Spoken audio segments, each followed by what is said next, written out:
weighted average versus FIFO. Today I'll be doing the perpetual method because the periodic method is fairly simple. You just use the total of the purchases, you'll get an amount, and use this total price of the purchases, you divide it into two to get your average rand value. The perpetual method is you use your opening inventory, times it by the rand, you'll get 200. You take your purchase, which is 15, you times it by the 30, it gives you 450. Then you have a balance, which is take the 10 plus the 15 equals 25.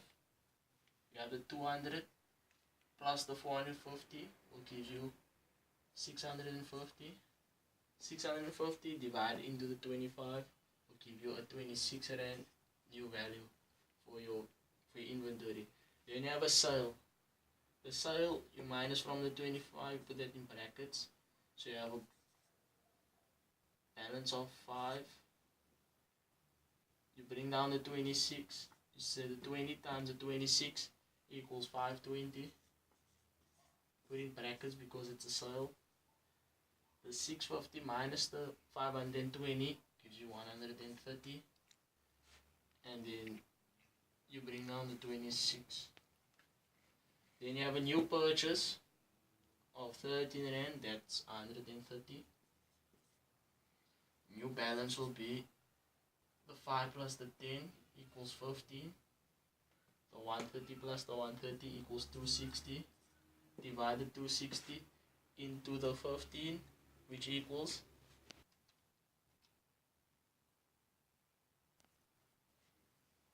260 divided by the 15 equals 17,33. And then you have a sale of 5 in brackets, which is then you have 10 in the balance. You bring the 17,33 down. Okay. So make it 70. Then is sales minus that, and you take the 5 times the 17.33, it gives you 86.65.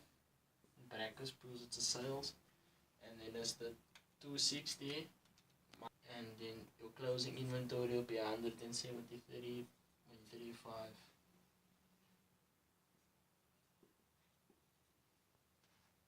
And now to work out your cost of sales, you take your sales which are in brackets, and then you add them up. It's the 520 plus the 86.65, and gives you an amount. And then you take, and your closing inventory is your last balance amount at the end. I'll be doing part 2 as my fellow student Chandre quality weighted average. I'll doing FIFO. FIFO basically means when a company purchases inventory, the first inventory they purchase has to go out first. So it's first in, first out.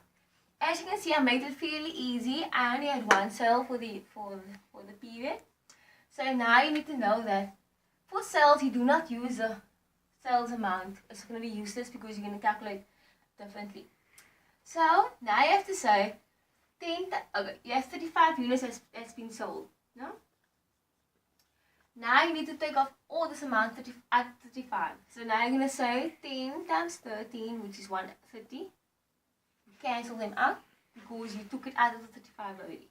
Then you're going to say 5 times 10 equals to 50. So now that's how many is left? There's 20 left. So out of here, I took 20, so there's 5 left. So 20 times 10 equals to, am I right? No, times 50, sorry. Times 50 equal to 1,000. So now as you can see, this here adds up to 35 units. See, I couldn't exactly take this units only and skip the 5 just because I saw the obvious of 25. I had to use the 5 first because it's 5 first in, first out.